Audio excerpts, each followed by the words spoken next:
નમસ્કાર વિદ્યાર્થી મિત્રો, ગુડ મોર્નિંગ. આગળ આપણે જાવાના બે પ્રોગ્રામ જોયા કે કેવી રીતે કાર્ય કરે છે પ્રોગ્રામ લખીને. હવે આગળ આપણે જોઈએ જાવાનું બંધારણ, જાવા પ્રોગ્રામનું આખું સ્ટ્રક્ચર, માળખું.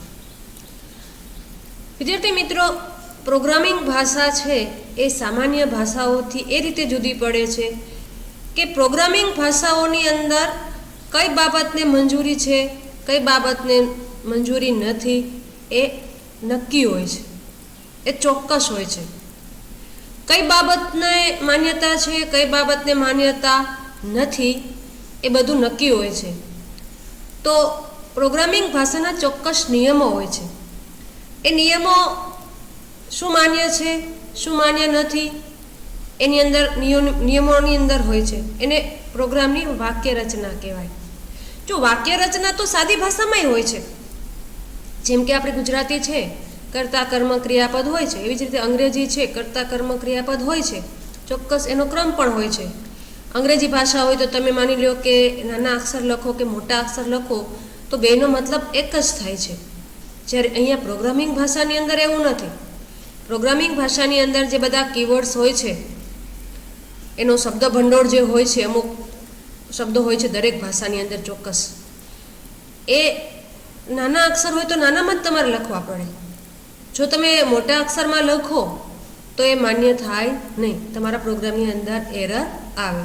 તો વિદ્યાર્થી મિત્રો, પ્રોગ્રામિંગ ભાષાના ચોક્કસ નિયમો હોય છે, જેની અંદર શું માન્ય છે, શું માન્ય નથી, એ બાબતો દર્શાવેલી હોય છે, અને એને પ્રોગ્રામની વાક્ય રચના કહેવામાં આવે છે. અંડરલાઈન કરજો અહીંયા કે એ નિયમો કે જે નક્કી કરે છે શું માન્ય છે તેને ભાષાની વાક્ય રચના, ઇંગ્લિશમાં જેને સિન્ટેક્સ કહેવાય. શું કહેવાય ઇંગ્લિશમાં? સિન્ટેક્સ. હવે વાક્ય રચનાના નિયમોમાં શું હોય છે તો કે એની અંદર ભાષાની અંદર વપરાતા મૂળભૂત શબ્દ ભંડોળ, દરેક ભાષાની અંદર શબ્દ ભંડોળ હોય, ચોક્કસ શબ્દ ભંડોળ, જેમ કે ઇફ છે, વાઇલ છે, ક્લાસ છે, આ બધા શબ્દ ભંડોળ છે. મેઇન છે, સ્ટેટિક છે, સોરી મેઇન નહીં, મેઇન તો નામ છે મેથડનું, વોઇડ છે, સ્ટેટિક છે, પબ્લિક છે, આ બધા જાવાના વપરાતા કેટલાક શબ્દ ભંડોળ છે. તો જો વાક્ય રચનાના નિયમોની અંદર ભાષાના મૂળભૂત શબ્દ ભંડોળનો ઉલ્લેખ કરે છે.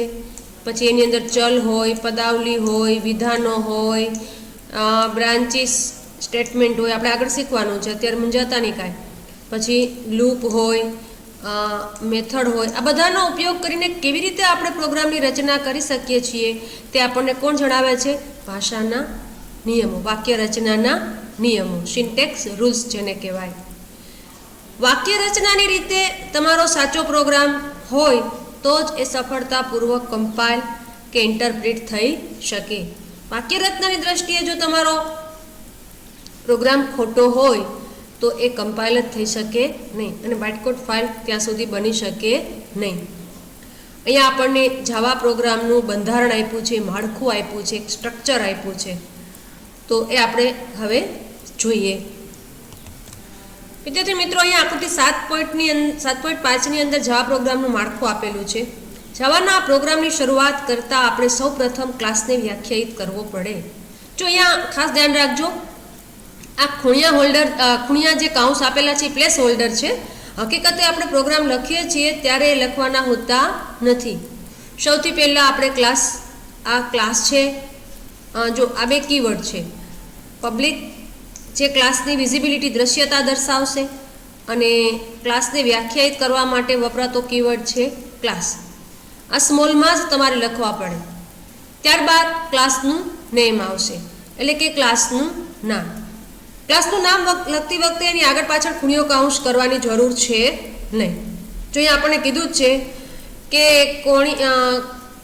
આ કોણીય કૌંસ એક પ્લેસ હોલ્ડર તરીકે વપરાય છે, જેમાં ખરેખર પ્રોગ્રામ લખતા સમયે કંઈક વાસ્તવિક ટાઈપ કરવાનું હોય છે, એટલે કે ક્લાસનું વાસ્તવિક એટલે ક્લાસનું નામ ટાઈપ કરવાનું હોય છે. અને મેથડની વ્યાખ્યાના ફંક્શન હેડર તથા છગડીયા કાઉન્સની વચ્ચે વિધાનોની શ્રેણી હોય છે. એટલે કે અહીંયા જો ક્લાસનું નામ વ્યાખ્યાયિત કરી પછી ક્લાસનો બ્લોક આવશે, આ છગડીયો કાઉન્સ.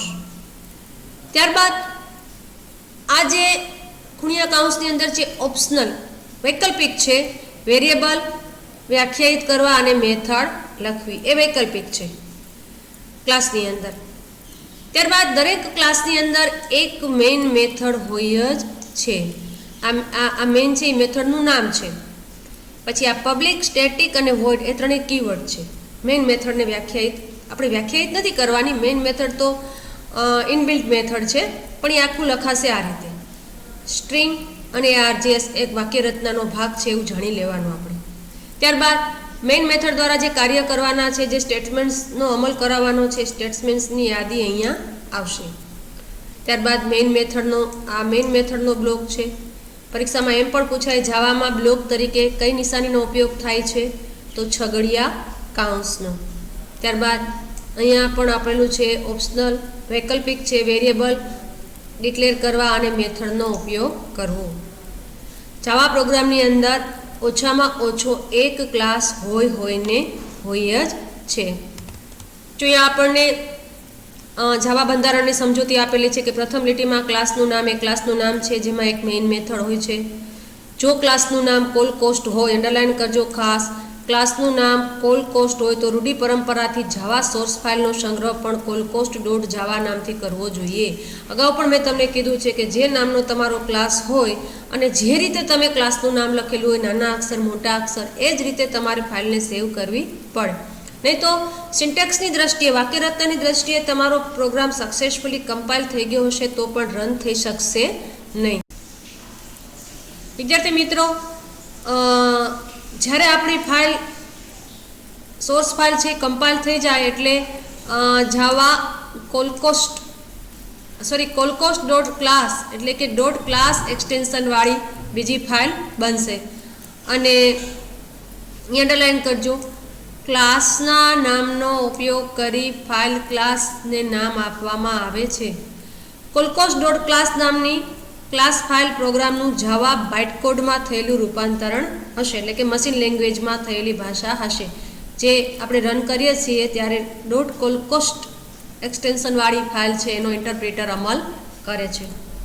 ત્યારબાદ મેઇન મેથડ પહેલાં અથવા તો મેઇન મેથડ પછી તમે ચલ ઘોષિત કરી શકો છો, જે આપણે અહીંયા તમે જોઈ શકો છો કે આ મેઇન મેથડ છે એની પહેલાં પણ વેરિયેબલ અને મેથડ ડિક્લેર કરી શકાય છે અને મેઇન મેથડ પછી પણ કરી શકાય છે, પરંતુ એ વૈકલ્પિક છે. કરવા હોય તો કરી શકાય. વૈકલ્પિકનો મતલબ દરેક પ્રોગ્રામની અંદર અંડરલાઇન કરજો, અહીંયા દરેક પ્રોગ્રામમાં એક ક્લાસ હોવો જ જોઈએ જે મેઇન મેથડ ધરાવતો હોય. વિદ્યાર્થી મિત્રો, જાવા કોઈ ચોક્કસ બંધારણની ભાષા નથી, ફ્રી ફોર્મેટ ભાષા છે. એટલે કે જાવાનો પ્રોગ્રામ તમે એક જ લાઇનમાં લખો તો પણ ચાલે, પરંતુ એ વાંચવાની દ્રષ્ટિએ યોગ્ય કહેવાય નહીં. એટલે એક સ્ટેટમેન્ટ એક લાઇનમાં લખીએ એ રીતે આપણે જો પ્રોગ્રામ લખીએ તો વાંચવામાં ઉપયોગકર્તાને વધારે અનુકૂળતા આવે. પ્રોગ્રામ મેઇન મેથડની સાથે અન્ય મેથડ કે ચલ ધરાવી શકે છે, જે આપણે આગળ જોઈશું.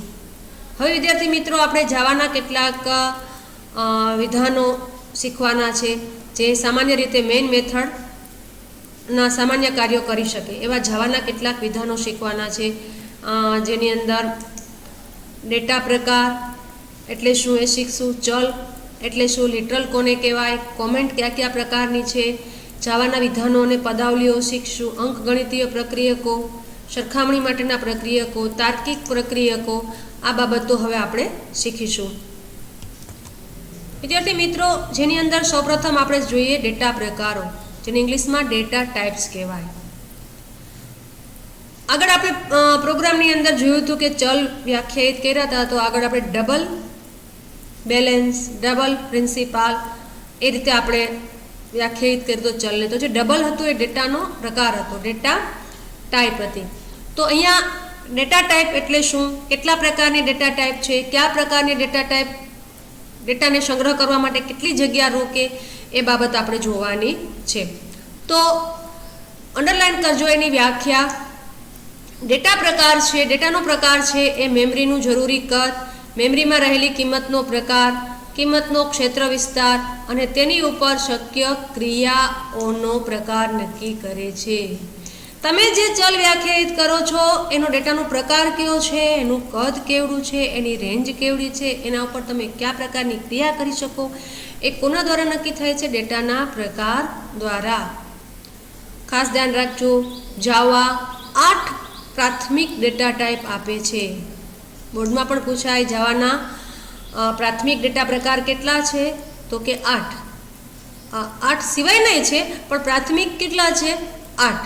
તો જાવા 8 પ્રકારના પ્રાથમિક પ્રિમિટિવ ડેટા પ્રકાર પૂરા પાડે છે, જે સામાન્ય રીતે કયા પ્રકારના ડેટાનો સંગ્રહ કરી શકે છે?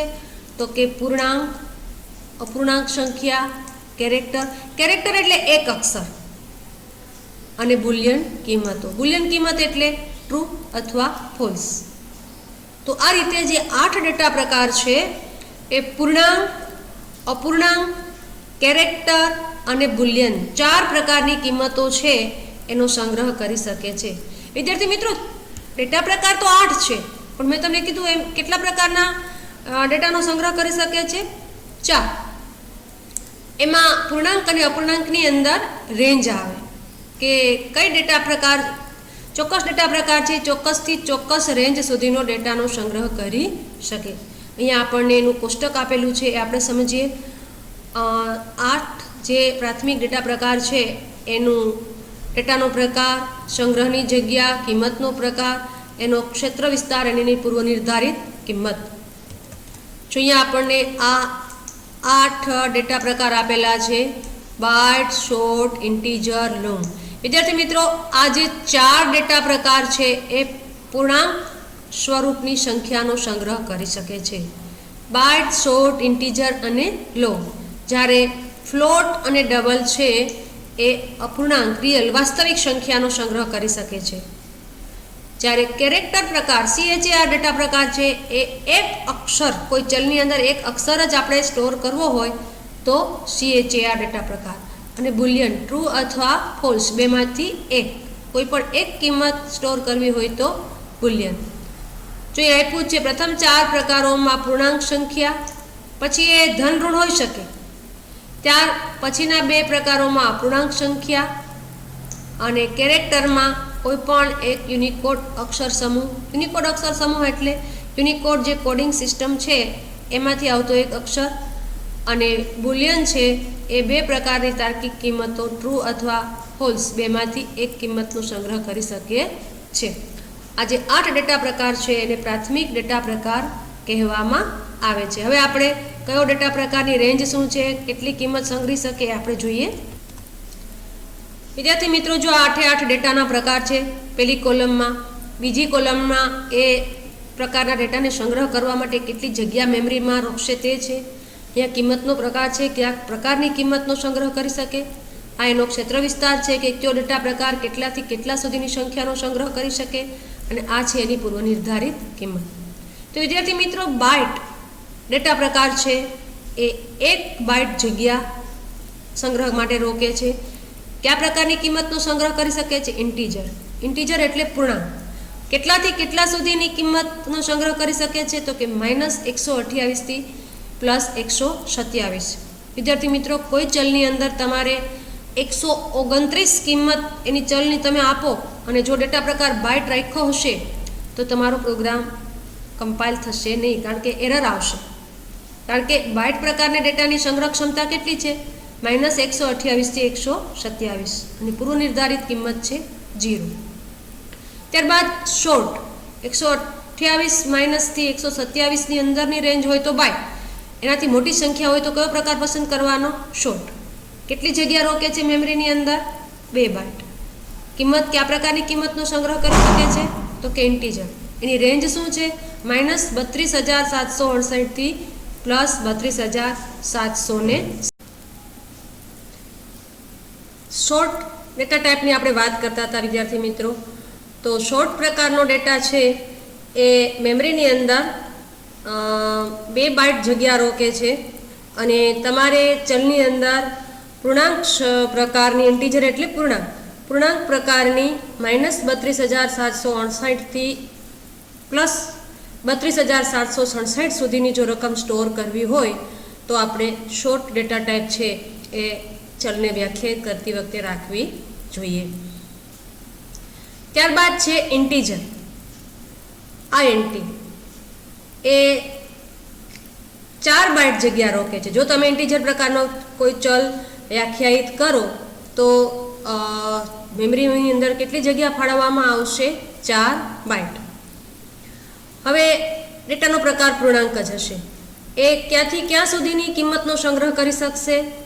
તો અહીંયા વિદ્યાર્થી મિત્રો -2,14,74,83,648 થી 2,14,74,83,647 આટલી રકમ સુધીની રકમ હોય તો તમે ઇન્ટીજર ડેટા પ્રકાર રાખી શકીએ. આપણે કોઈ ચલની અંદર આટલી કિંમતની વચ્ચેની કિંમત આપણે સંગ્રહ કરવી હોય તો.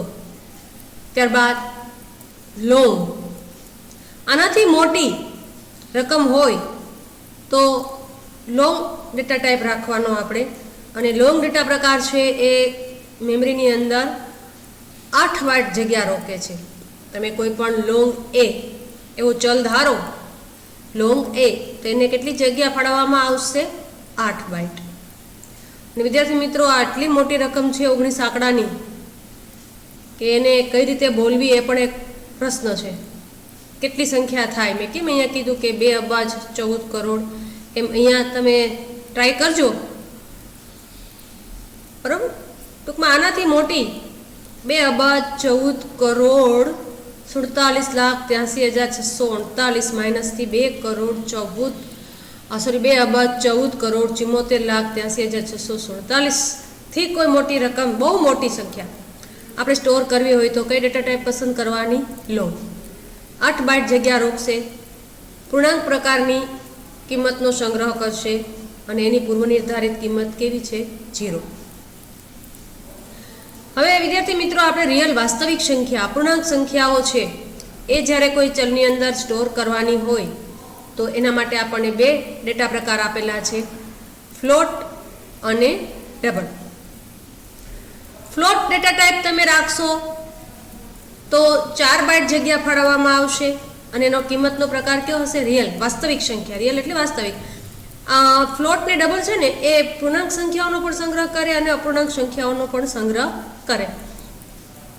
હવે જો ફ્લોટ છે એ એની રેન્જ શું છે? ક્યાંથી ક્યાં સુધીની એ કિંમતનો સંગ્રહ કરી શકે?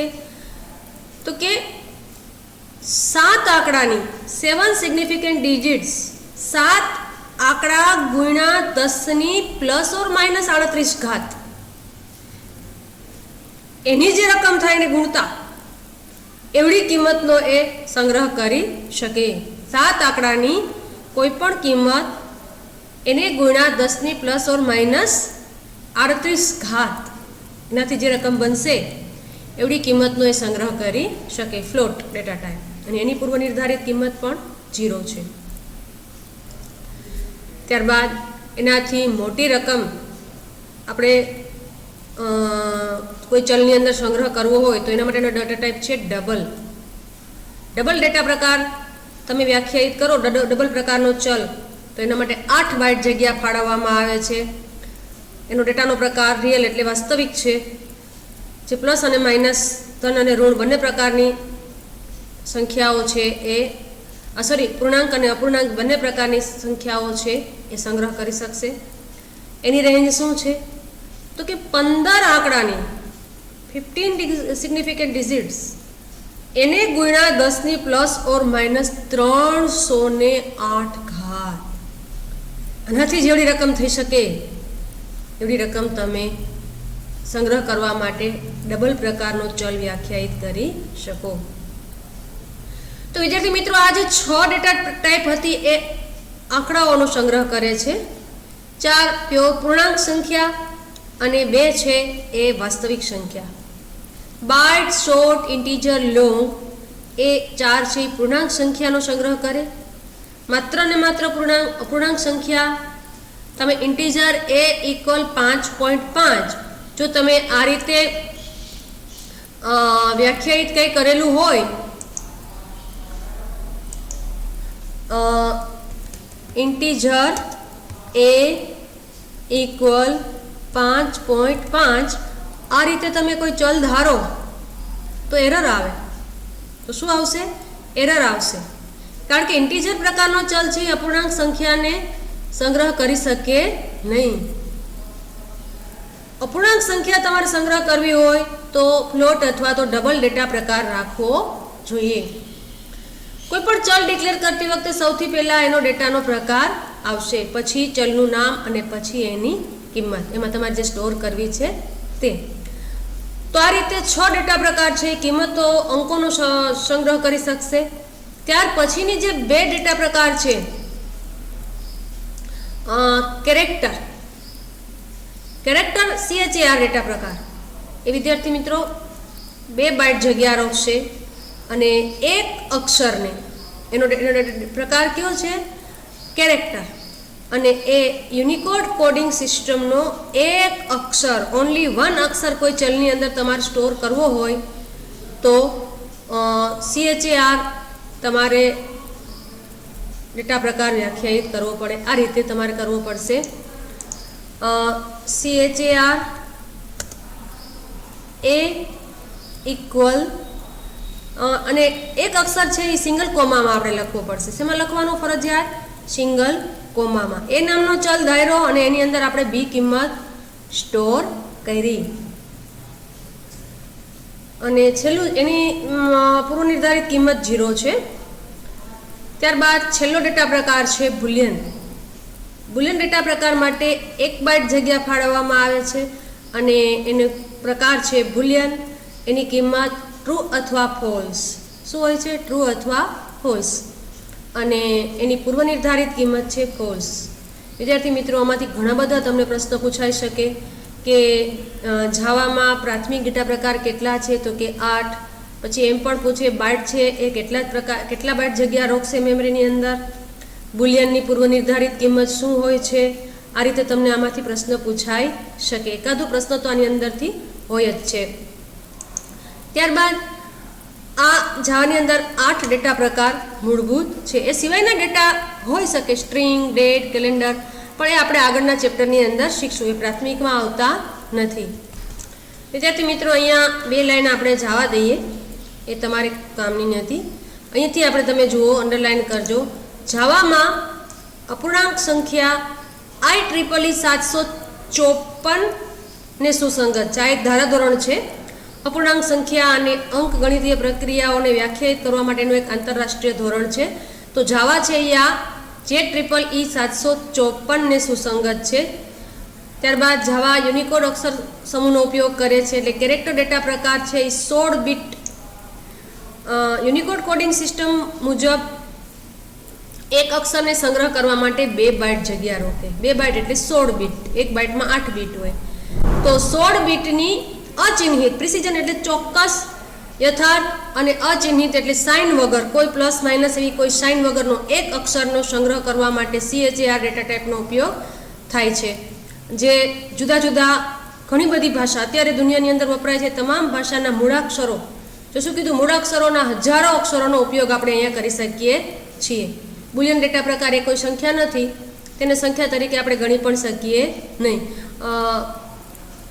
સીની અંદર ટ્રુ ફોલ્સ કરવા માટે 0 1 વપરાય છે, પણ અહીંયા આપણે માત્ર ટ્રુ અથવા ફોલ્સનો ઉપયોગ કરી શકીશું. તો વિદ્યાર્થી મિત્રો, આજે આપણે આટલું રાખીએ ડેટાના પ્રકાર. નેક્સ્ટ પીરિયડની અંદર આપણે ચલ એટલે શું એ જોઈશું. આગળના બીજા જાવા વિધાનો છે એ પણ આપણે નેક્સ્ટ લેક્ચરની અંદર જોઈશું. ધન્યવાદ.